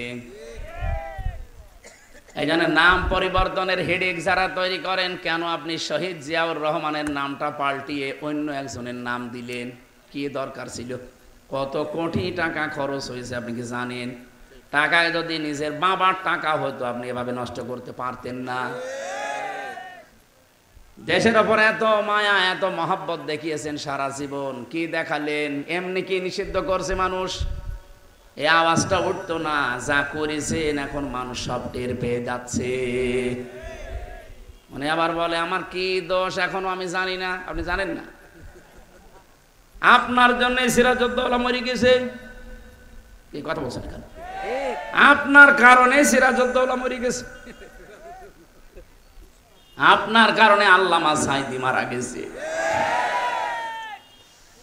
আল্লাহর এই গোলামটা যদি এখন জীবিত থাকতেন আর এই ময়দানে যদি এখন আসতেন, আমার এই ময়দানে দাঁড়া জায়গা হয়তো মানুষের। খুলনার সার্কিট হাউস ময়দানে, খুলনার নেসারিয়া ময়দানে, খুলনার সিদ্দিকিয়া ময়দানে উনি তাফসীর করতেন। এর চাইতে লক্ষ লক্ষ মানুষ আল্লাহর কোরআন শুনতো। যদি এখন বেঁচে থেকে আপনাদের এই বটিয়া ঘাটায় একবার আসতেন, আমার মনে হয় এলাকায়ও প্রায় হাজারো মানুষ তার হাতে মুসলমান হয়ে যেত। কারণ 13 বছর জেলখানায় থাকার পরে তার ঈমান যা ছিল আরো বহু গুণে বেড়ে গেছে। আল্লাহর বান্দার সাথে আমি একবার দেখা করতে পেরেছিলাম হাসপাতালে। আমার মাথায় হাত দিয়ে বলছিল, হামজা, খুলনায় আর চট্টগ্রামে যদি যেতে পারো বের হয়ে, এই সমস্ত মানুষকে জানাবা যে কোনোদিন আমি সাঈদী কোরআনের কথা বলতে পিছপা হইনি। আপনারা বাঁচতে দিলেন না লোকটাকে। সুতরাং নাম পাল্টে আপনি কি করবেন? আলা তানাবাসু বিল আলকাব বিইসাল ইসমুল ফুসুক বাদাল ঈমান ওয়া মান লাম ইয়াতুব ফাউলাইকা হুমুজ জালিমুন। রব্বুল আলামিন বলেন, মানুষের নাম বিকৃত করে, পরিবর্তন করে, উল্টা পাল্টা করে ডাকবা না। যারা এগুলো করে এরা যদি তাওবা না করে এরা জালেম। সুতরাং আল্লামা শফির নাম যারা তেতুল হুজুর দিয়েছেন তারা জালেম। এক কথা বলে না কেন? আল্লামা সাঈদীর নাম যারা দেলু শিকদার দিয়েছেন আপনার জালেম। শহীদ আব্দুল কাদের মোল্লার নাম যারা কসাই কাদের দিয়েছেন আপনারা জালেম। যার যার নাম পাল্টি আজ বিচার করেছেন সব এখন ফাঁস হয়ে যাচ্ছে। এগুলো সব ছিল অন্যায়, অবৈধ, একজন মানুষের মন রক্ষা করার জন্যে। আগামীতে কোনো মানুষের মন রক্ষা করার জন্য দেশ আর চলবে না। এই দেশ চলবে আমার মনে হয় আল্লাহর কোরআন দিয়ে। 96% মুসলমান এখানে আমরা বাস করি। আমার বাড়িতে যদি আমার আইন না চলে যেমন আমার খারাপ লাগে, আমার বাড়িতে আমার হুকুম না চললে যেমন আমার কষ্ট হয়। আমার বাড়িতে আমার হুকুম জারি করে দিলাম, আমার বউ শোনে না, মেয়ে শোনে না, ছেলে শোনে না, ভাই শোনে না, খারাপ লাগবে না? বলেন না কেন? এ জমিন কার? হুকুম দেওয়ার মালিকও দিয়ে আল্লাহ। আলাহুল খালক ওয়াল আমরু তাবারাকাল্লাহু রাব্বুল আলামিন। বানিয়েছি আমি, সিদ্ধান্ত আমার। কিন্তু দুঃখজনক হলেও সত্য, মেয়েরা কয়েকদিন আগে কিছু মেয়ে নামে হিজরা, এরা নারী নীতির নামে কিছু পয়েন্ট দিয়েছে। আমি 318 পৃষ্ঠায় পড়েছি। এখানে 10টা কোরআনের আয়াতের বিরুদ্ধে ওরা এই রিপোর্টগুলো জমা দিয়েছে। তার 3 নম্বরে ছিল দেহ আমার, সিদ্ধান্ত আমার। আপনি বললেই হবে দেহ আপনার, সিদ্ধান্ত আপনার, মানে দেহ আপনার বাবা দিয়েছে, আপনার মা দিয়েছে। আপনার বাবা আর মা হয়তো শুধু বিছানায় ছিল এতটুকুই, কি বাকি কি সব কাজ আমার আল্লাহ নিজে করেছে। ওই বীর্যটা থেকে শুরু করে হামজা বানিয়েছে কে? বাবা শুধু বীর্যটাই দিয়েছিল। ফালিয়ানজুরিল ইনসানু মিম্মা খুলিকা, খুলিকা মিম্মা ইনদাফিকি ইয়াখরুজু মিন বাইনিস সুলবি ওয়াত তারাইব। আল্লাহ পাক বলেন, মানুষকে একটু নজর করে দেখে না তার জন্মের দিকে কি দিয়ে তাকে বানালাম। দ্রুত গতিতে বের হয়ে যাওয়াই না পাক পানিটা দিয়ে। এখানে সলবন আল্লাহ 1 বছর দিয়েছেন, তারাইব দিয়েছেন বহু বছর। আলেমরাদেরকে বলছি, কোনোদিন চিন্তা করেছেন কেন আল্লাহ সলবন 1 বছর দিলেন আর তারাইব কেন বহু বছর দিলেন? এখরুজু তিনি বের করেন মেমবাইনি সলবি ওয়াত তারাইব। আল্লাহ পাক বলেন সলবন হচ্ছে পুরুষের লজ্জাস্থানের নাম, আর তারাইব হচ্ছে মেয়েদের লজ্জাস্থানের নাম। কেন আমি এক বচন এটা দিলাম, এটা বহু বচন দিলাম জানো?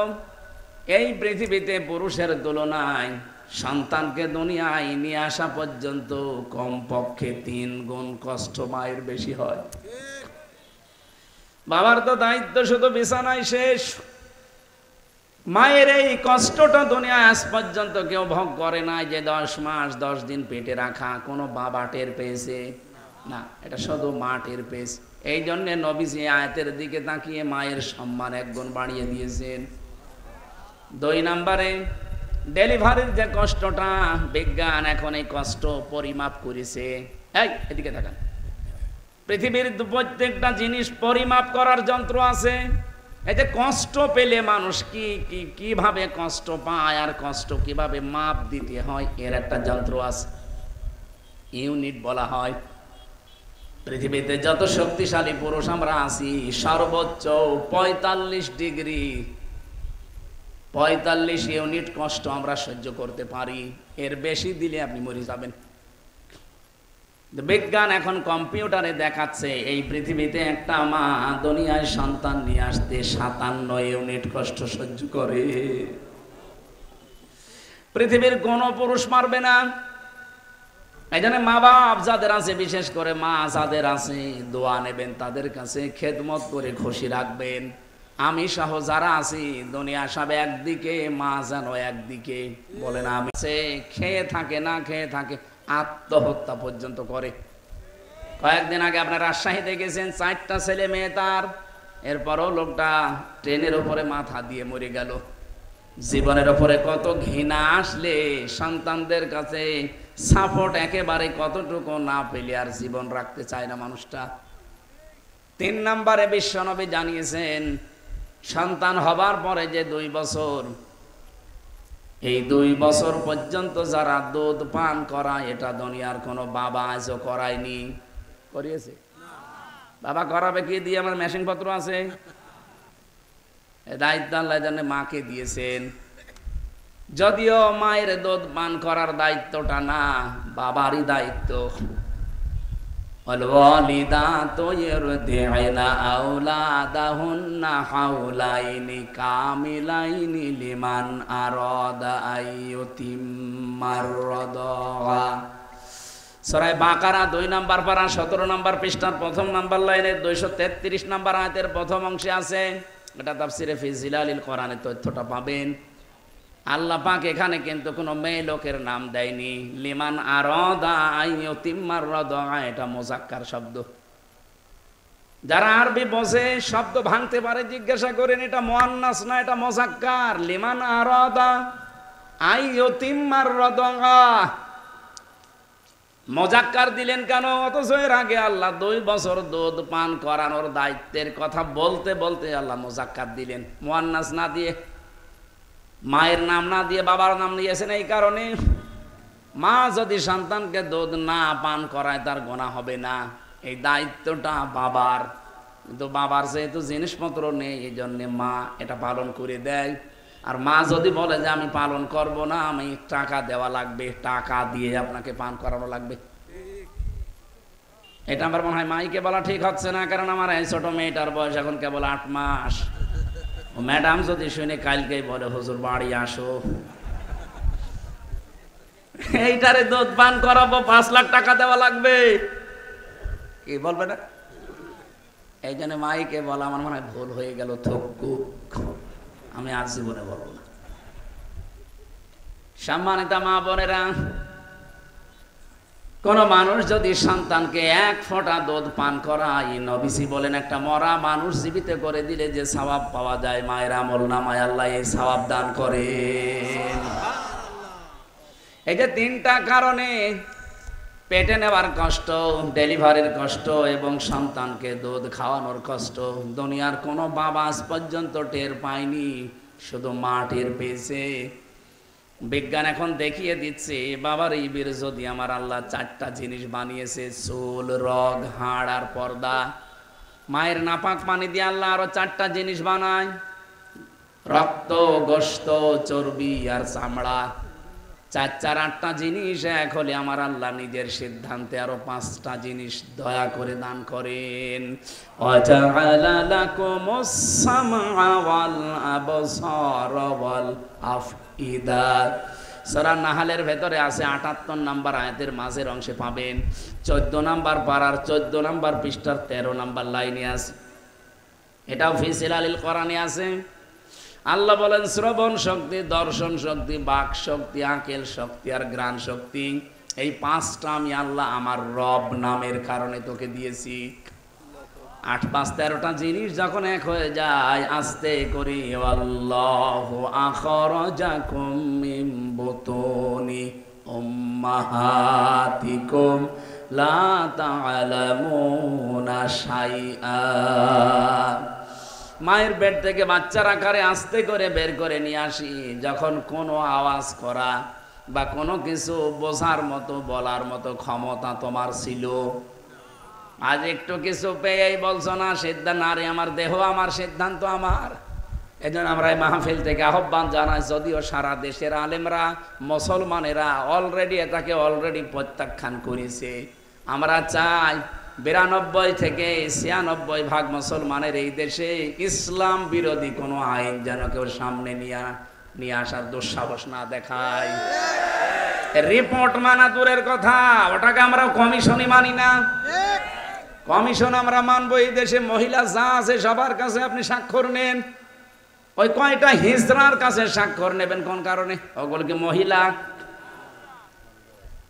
এখানে যারা এসেছেন আমার মনে হয় মাইকে আমরা ডাক দেই যে পুরুষ মানুষ যারা আছেন আসেন, পুরুষের প্যান্ডেলে বসেন, মহিলা যারা আছেন মহিলা প্যান্ডেলে চলে যান। আর ওই যেগুলো বিড়ি খেয়ে বেড়াচ্ছে ওইগুলোকে কোন প্যান্ডেলে পাঠাবো? ওগুলো তো মহিলাও না পুরুষও না, কি ওইগুলো হিজড়া।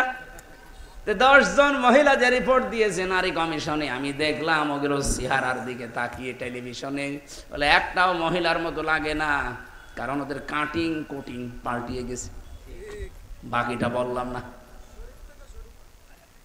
এই জন্য আমরা চাই আগামীতে আমাদের একটু নাড়া দিয়ে দেখলেন যে মানে কিনা। মানা দূরের কথা, কোরআনের 10টা আয়াতের বিরুদ্ধে চলে গেছে ওদের এই বক্তব্য। 10টা না, কোরআনের একটা অক্ষর যদি এদেশে কেউ পাল্টাতে চায়, বিসমিল্লাহ ছাড়া কবর দেওয়া হবে। কারণ ওর বিসমিল্লাহ বলা তো জায়েজ নেই। কোরআনের একটা অক্ষর পাল্টাতে চাইলে এই লোকটা কাফের। কাফেরের জন্য বিসমিল্লাহি আলা মিল্লাতি রাসূলিল্লাহ বলা জায়েজ আছে? এজন্য সাবধান হবে। অনেকে বিভিন্ন কায়দায় সামনে এগিয়ে আসার চেষ্টায় আছেন, এটা বাদ দেবেন। আমি যে কথা তুলেছিলাম, নবীদের নাম যারা পাল্টিয়েছে, এদেশের আলেমদের নাম যারা পাল্টিয়েছে, এই মানুষগুলো যদি এখনো পর্যন্ত তাওবা না করে ওরা জালেম হয়ে মরবে। কথা বলেন না কেন? এই জন্য জ্ঞান অনুযায়ী যদি আপনি আমল না করেন, আপনারও কিন্তু পরিণতি এই ফরিদ উদ্দিন মাসুদের মতো হবে। কই লোকটা এখন তার বের হয় না, এখন তার বলে না যে সাইদির ফাঁসি চাই, এক কথা বলছেন না কেন? আজকে আসেন শাহবাগে, আপনি আপনার ঠ্যাং ভেঙে ফেলবে জনগণ। কত বড় নিকৃষ্ট মানের মানুষ হলে এই পৃথিবীর, আমার মনে হয় এখন তামাম দুনিয়াতে যদি 10 জন মানুষকে মানুষ সম্মান করে, তার ভেতরে আল্লামা সাইদি একজন, যিনি কাবা শরীফে প্রবেশ করে নামাজ পড়েছিলেন। আপনি যেতে পারবেন? আপনার বাপ যেতে পারবে? আল্লাহর ঘর, ইন্না আউওয়ালা বাইতি উযিয়া লিন-নাস লাল্লাযী বিবাক্কাতা মুবারাকা ওয়া হুদাল লিল আলামিন। রব্বুল আলামিন বলেন, সর্বপ্রথম এই পৃথিবীতে যে ঘরটা বানিয়েছি তার নাম কাবা, যেটা মক্কায় অবস্থিত, তার মানে মক্কায়। এটা আমি মানুষের জন্য হেদায়েতের মশাল বানিয়েছি। আজ তামাম পৃথিবী থেকে মানুষেরা কাবা শরীফে যাচ্ছে, অলরেডি বাংলাদেশ থেকে আরম্ভ হয়ে গেছে। কথা বলেন না কেন? কেন এখানে যাবে মানুষ? হুদাল্লিন নাস পর্যন্ত আল্লাহ দিয়ে শেষ করেননি, হুদাল্লিল আলামিন দিয়েছেন। বিশ্বের যত মানুষ আসবে কাবা শরীফে আল্লাহ এমন কিছু দিয়ে রেখেছে, কাবা তাদেরকে হেদায়েতের পথ বলে দিতে পারবে। আল্লাহ কেন দিলেন আমি চিন্তা করেছিলাম আয়াতটা নিয়ে, সূরা আলে ইমরানের 95, 96, 97 নম্বর আয়াত। আল্লাহ রাব্বুল আলামিন বলেন অমান দাখালাহু না ফিহি আয়াতুম বাজ্জিনাতুম মাকামু ইব্রাহিম অমান দাখালাহু কানা আমিনা ইলা আখিরি আয়াত। একটু ভালো করে খেয়াল করেন ভাই, এদিকে তাকান। ফিহি আয়াতুম বাজ্জিনাত মাকামু ইব্রাহিম, এর ভেতরে আল্লাহর অনেক নিদর্শন আছে। এই কাবার এরিয়া থেকে শুরু করে বিভিন্ন জায়গায় আল্লাহ নিদর্শনগুলো ছড়িয়ে রেখেছেন। তার অন্যতম নিদর্শন মাকাম ইব্রাহিম। হযরত ইব্রাহিম কাবা শরীফ বানানোর সময় যেটা লিফট হিসাবে ব্যবহার করেছিলেন, এখনো পর্যন্ত কাবা শরীফের পাশে সেটা আছে, মানুষ ওখানে নামাজ পড়ে। কি আপনারা জাননি কেউ? অমান দাখালাহু কানা আমিনা, এইটা বলার জন্য আমি এই পর্যন্ত আসলাম। এদিকে তাকান। অমান দাখালাহু কানা আমিনা, কেউ যদি এই কাবায় প্রবেশ করে আল্লাহ তাকে নিরাপত্তা দিয়ে দেয়। বাংলার মানুষেরা বলেন তো, এই বাংলাদেশ কি কাবা শরীফ? এত আসতে বললেন কেন? বলেন বলেন। আমরা আজ যে নিরাপত্তায় ভুগছি, নিরাপত্তাহীনতায় ভুগতেছি, এটা নিরাপত্তার বেষ্টন দিতে কি লাগবে? আল্লাহ যে কাবার নাম কিছু প্রশংসামূলক কথা বলার পরে যে কি বলছিলেন, ইন্না আউওয়ালা বাইতি উবুদিয়া লিন-নাস লাল্লাযী বিবাক্কাতা মুবারাক ওয়া হুদাল লিল আলামিন ফিহি আয়াতুম বাজ্জিনাতুন মাকামু ইব্রাহিম। এরপরে দিয়েছেন কি ওমান দাখালাহু কানা আমিনা, এখানে যদি কেউ প্রবেশ করে তাকে নিরাপত্তা দিয়ে দেয় কে? এবার আমার প্রশ্ন করার পরে আমি আলেমদেরকে জবাব চাই, কেন কাবা শরীফের এরিয়াতে প্রবেশ করলে আল্লাহ নিরাপত্তা দিয়ে দেয়, অথচ কাবার বাইরে যান দেখেন সেখানে ছিনতাই হয়, চুরি হয়, ডাকাতি হয়। আমি নিজে তো সাক্ষী, বহুদিন ছিলাম। কিন্তু কাবার এরিয়ার ভেতরে প্রবেশ করলে আপনি নিরাপত্তা পেয়ে যাবেন। বহু চিন্তা ভাবনা করে আমার এই মেধায় একটা জিনিস ধরা পড়েছে, কাবার এরিয়ার ভেতরে কোনো শিরিক নেই। কি যারা জানে যায় জিজ্ঞাসা করেন তো, কাবার এরিয়ার ভেতরে কোনো শিরিক পাবেন না। কোরআনে কারিমে আল্লাহ সূরা আনআমের ৮২ নম্বর আয়াতে জানিয়েছেন, আল্লাযীনা আমানু ওয়া লাম ইয়ালবিসু ঈমানাহুম বিযুলমিন উলাইকা লাহুমুল আমন ইলা আখিরি আয়াত। যারা ঈমান আনবে এবং ঈমানের সাথে জুলুম, এখানে জুলুম মানে শিরিক, ঈমানের সাথে যারা শিরিক মিশ্রণ করবে না, রব্বুল আলামিন বলেন উলাইকা লাহুমুল আমন, এই মানুষগুলোই আমি আল্লাহর পক্ষ থেকে নিরাপত্তার হকদার। তাহলে আল্লাহর পক্ষ থেকে যদি আজ নিরাপত্তা দিতে হয় বাংলাদেশকে, যেহেতু এটা কাবা শরীফ না, কাবার মতো যদি আমরা নিরাপত্তার বেষ্টনী দিতে চাই, ঈমান আমাদের যায় আছে, শিরিক থাকা চলবে না। আমার কথার অর্থ আমার মনে হয় আপনি বুঝেছেন। এদেশের মানুষের ঈমান যা আছে, ঈমানের ভেতরে শিরিক থাকলে আল্লাহ নিরাপত্তা দেবে? বলেন বলেন। আজ আমাদের প্রতিবেশী নামে কলঙ্ক, এদের কাছ থেকে আমরা নিরাপত্তাহীনতায় ভোগী। পাকিস্তানের সাথে মাইর খেয়ে এখন উল্টা আমাদের দিকে চোখ রাঙাচ্ছে, সে মাছ না পেয়ে সিপে কামড় দিচ্ছে। এই জন্য আমি আয়াতও পড়েছি ওই রকম, আজকে জবাব দেব কোরআনের আয়াত দিয়ে ইনশাআল্লাহ। ভালো করে শুনবেন ভাই, ডিস্টার্ব হচ্ছে কারো? একটু অ্যাক্টিভ হয়ে শুনে। এই দেশটাকে আপনি আমেরিকার কাছে, চীনের কাছে, রাশিয়ার কাছে, ভারতের কাছে নিরাপত্তা চেয়ে জীবনেও পাবেন না। নিরাপত্তা শুধুমাত্র দিতে পারে আমাদেরকে গণেশ, দুর্গা। কে?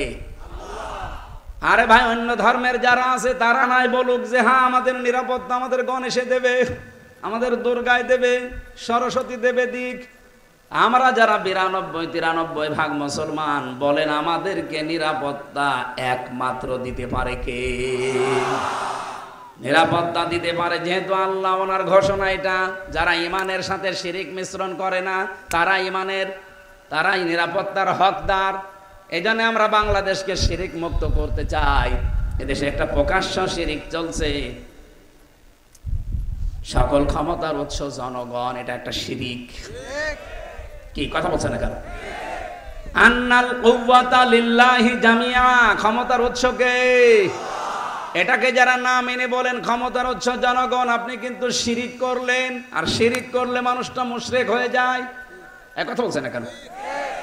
এক কথায় জবাব শোনেন, আল্লাহ যেটা পারে ওইটা অন্য কেউ পারে, এই বিশ্বাস করার নাম শিরিক। আর এই শিরিকটা বাংলাদেশে আর ভারতে বেশি। আমি বিশ্বের বহু দেশে ঘুরেছি, কোন দেশে এই শিরিকটা পাইনি। এই দেশে সবচাইতে বেশি এটা পাওয়া যাচ্ছে। আল্লাহ যেটা পারে ওইটা অন্য কেউ পারে। বলেন বলেন, যদি কেউ মনে করেন যে না পারে, তাহলে আপনি শিরিক করে ফেলেছেন অলরেডি। আর শিরিক করলে আপনি মুশরিক। সব গুনাহ আল্লাহ মাফ করে দেবে, কোরআনে জানিয়েছেন, কিন্তু শিরিকের গুনাহ মাফ হবে না। অকদিমনা ইলা মা আমিলু মিন আমালিন ফাজআলনাহু হাবাম মানসুরা। এই পৃথিবীতে যারা শিরিক মিশ্রিত আমল নিয়ে আসবে, ধুলি কণার মতো ওদের মুখের উপরে নিক্ষেপ করব। খুলনাবাসী, এটা আমার বিভাগ, বাড়ি আমার কুষ্টিয়া। এ বিভাগের সন্তান আমি গর্ব করি সারা বাংলাদেশে যে আমার বিভাগের নাম খুলনা। এই বিভাগে অন্তত শিরিক আমরা চলতে দেব না। হ্যাঁ, কথা বলেন না কেন? আমি সারা দেশের মানুষের ঘর ছেয়ে বেড়াই, আর আমার ঘরে খেয়াল নেই। এই দেশের সবচাইতে বেশি শিরিক হয় চট্টগ্রাম বিভাগে, এরপরে সবচাইতে বেশি শিরিক হয় ময়মনসিংহ বিভাগে, এরপরে 3 নম্বরে আছে আমরা শিরিক হতে দেব না। এই দেশে কেউ যেন শিরিক না করে মাজারের নামে, বাবার নামে। এই কথা বলেন না কেন? এমনকি আল্লাহর একজন অলি খান জাহান আলী, তার মাজারে অনেকে শিরিক করছে। এটা বাগেরহাটের মানুষের জন্য দরকার হয় শিরিক বন্ধ করে দেওয়া। দরকার হয় আইন পাশ করে শিরিক গুলো বন্ধ করেন। এই খুলনা বিভাগে যত জায়গায় মাজার আছে, মাজার গুলো সম্মানের জায়গা, সম্মানে থাকবে। তাহলে সেখানে যে আপনি শিরিক করবেন কেন? এ বিভাগে জন্ম নিয়ে যেমন আমার গর্ব হয়, আমার আফসোসও একটা আছে। কারণ আমার বাড়ি যেখানে, সারা পৃথিবীতে একটাই মাত্র জায়গা যেখানে নিরাপদে গাঁজা খাওয়া যায়, লালনের মাজার। পুলিশ পাহারা দিয়ে গাঁজা খাওয়ায়। এটা আমার আফসোস লাগে, আল্লাহ এমন জেলায় আমি আসলাম। আমার ভাইরা, আমি যে কথা তুলেছিলাম ভালো করে শোনেন। জ্ঞান অনুযায়ী আমল না করলে কিন্তু আপনি নিরাপত্তায় থাকতে পারবেন না। সুতরাং এই দেশে আমরা আর কাউকে শিরিক করতে দেব না। ক্ষমতার উৎস একমাত্র আল্লাহ, এটা আমরা প্রমাণ সামনে করেই ছাড়বো ইনশাআল্লাহ। কথার অর্থ যদি বোঝেন, আমি আর নিচে নামলাম না। যারা আজ বিভিন্ন কায়দা কৌশল করছেন মানুষের মন পাওয়ার জন্য, জীবনেও মন পাবেন না। কারণ মানুষকে বানিয়েছে আল্লাহ, মানুষের মনও বানিয়েছে আমার আল্লাহ।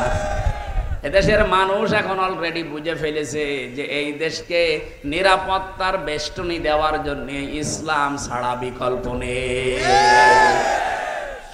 গোবিন্দ পরামানিক পর্যন্ত সেদিন বলেছে, এই খুলনায় সেদিন এক হিন্দু নেতা বলছিল, এই দেশে যদি ইসলাম আসে আমরা সব চাইতে বেশি নিরাপত্তায় থাকতে পারবো। সুতরাং অন্য ধর্মের মানুষ এখন বুঝে ফেলেছে যে মানুষের তৈরি করা আইনে এখন আর শান্তি নেই। শান্তি আসতে পারে শুধুমাত্র আমার আল্লাহর তৈরি করা আইনে। আমি যাদের সম্মান কামনা করেছি, দিন যত যাবে তাদের সম্মান তত বাড়িয়ে দেবে আমার আল্লাহ। যদি ঈমান থাকে এই শিরিক মুক্ত, এবং তাদের ঈমান অনুযায়ী যদি আমল করে, তার জ্ঞান অনুযায়ী, যাদের নামই বললাম, এত মানুষের নাম আপনারা দিয়েছেন, এই মানুষগুলোর সম্মান মর্যাদা আল্লাহ দুনিয়া আখিরাতে তাদের ঈমান আর আমল অনুযায়ী যেন আল্লাহ বাড়িয়ে দেন। বলেন আমিন। দরুদ আর সালাম পাঠ করার মাধ্যমে আজকের তেলাওয়াতকৃত আয়াত সূরা সফ 61 নাম্বার সূরা কোরআনে কারিমের। কত নাম্বার বলেন বলেন? 61 নাম্বার সূরা, 2টা রুকু আছে। মদিনায় অবতীর্ণ হয়েছে 14টা আয়াত আছে, মাত্র একটা আয়াত পড়েছি, 4 নাম্বার আয়াত। খুব ভালো করে মিলিয়ে নেবেন এখান থেকে, যেহেতু অলরেডি এই আয়াত থেকে একটা তথ্য নিয়ে পাকিস্তান আমাদের মুসলিম ভাইরা যা দেখিয়ে দিল দুনিয়াকে, এই বনিয়ান মারসুস সীসা গলা প্রাচীর, এটা ফজরের পর থেকে আরম্ভ করে মাত্র 6 ঘন্টা অপারেশন চালিয়েছিল। ভারত অপারেশন করেছিল, অপারেশন সিঁদুর, ওদের জবাবে এরা বানিয়েছে অপারেশন বনিয়ান মারসুস। 6 ঘন্টা পরে ওরা এখন নমস্কার করে বলছে, দাদা আমাদের দরকার নেই। ভারতের যে ক্ষতিটা হয়ে গেল এই নরেন্দ্র মোদীর ভুল সিদ্ধান্তের কারণে, আমার মনে হয় ভারতবাসীর এখন দরকার এই কোলাঙ্গারকে টেনে হিসড়ে নামিয়ে দেওয়া। কোরআনে কারীম জানিয়েছে, ওয়ায়াজআলুর রিজসা আলাল্লাযীনা লা ইয়াকিলুন। সূরা ইউনূসের 100 নম্বর আয়াতের শেষের দিকে আছে, এই পৃথিবীতে কোনো মানুষ যদি বিবেক অনুযায়ী কাজ না করে, তাহলে তার উপরে আল্লাহ নিজে ভুল সিদ্ধান্ত চাপিয়ে দেয়। কথা বোঝেন আমার? ভালো করে বোঝেন।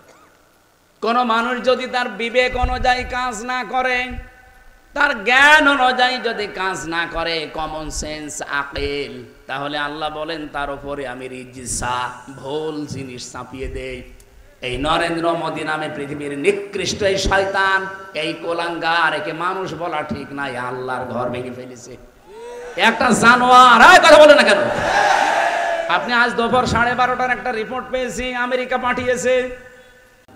فقد قال الله تعالى في كلامه المجيد وبرهانه التوحيد أعوذ بالله من الشيطان الرجيم بسم الله الرحمن الرحيم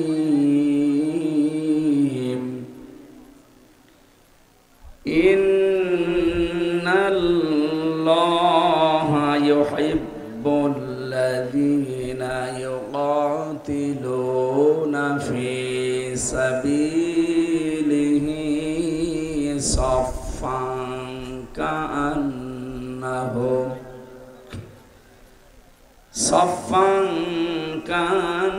كأنهم بنيان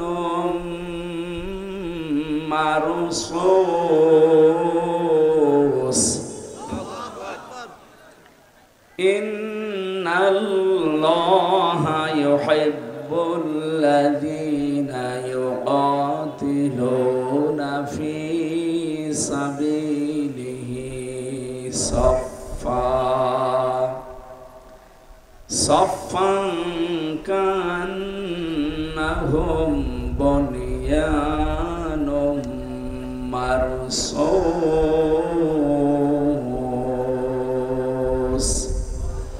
صدقت يا ربنا. عن أبي ذر رضي الله تعالى عنه قال قال النبي صلى الله عليه وسلم من ادعى ما ليس له فليس منا وليتبوأ مقعده من النار. رواه مسلم. وما زادهم إلا إيمانا وتسليما.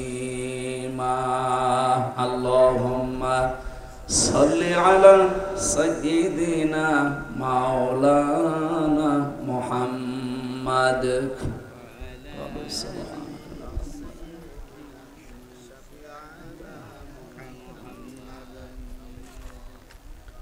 কত ব্যথা কত ভাবে সয়েছ যে তুমি, তোমারি খুনে লাল তায়েফের ভূমি।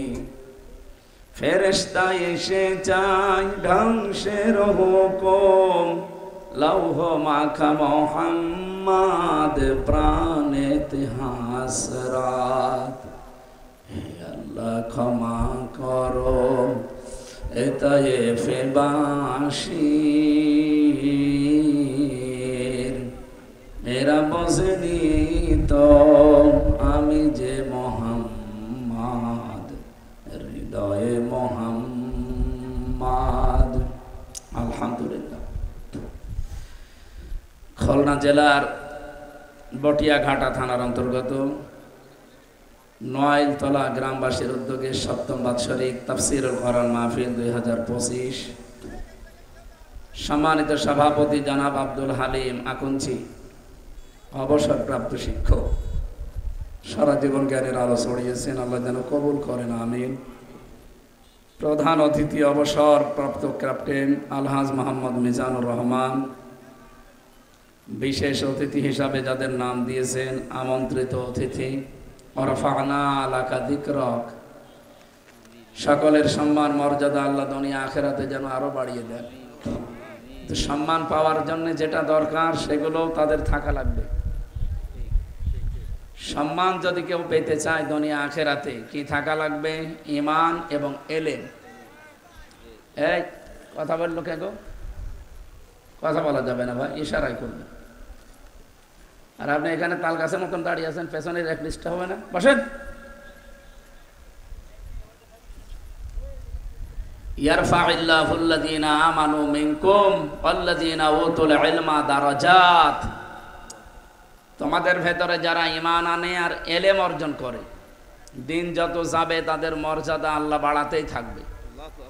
এই জন্য ইয়ারফা দিয়েছেন, মজারে, এটা বর্তমান ভবিষ্যৎ, প্রেজেন্ট ফিউচার। দারাজাতুন না দিয়ে দারাজাত বহু বচন দিয়েছে। তাফসিরে মুফাসসির লিখেছেন, সত্যিই যদি আপনার ঈমান থাকে আর ঈমানটা যদি ভেজাল মুক্ত হয়, আমাদের ঈমানে ভেজাল আছে না? দুই নম্বরে এলেম শুধু পেলেই হবে না, জ্ঞান অনুযায়ী আপনার কাজ থাকা লাগবে।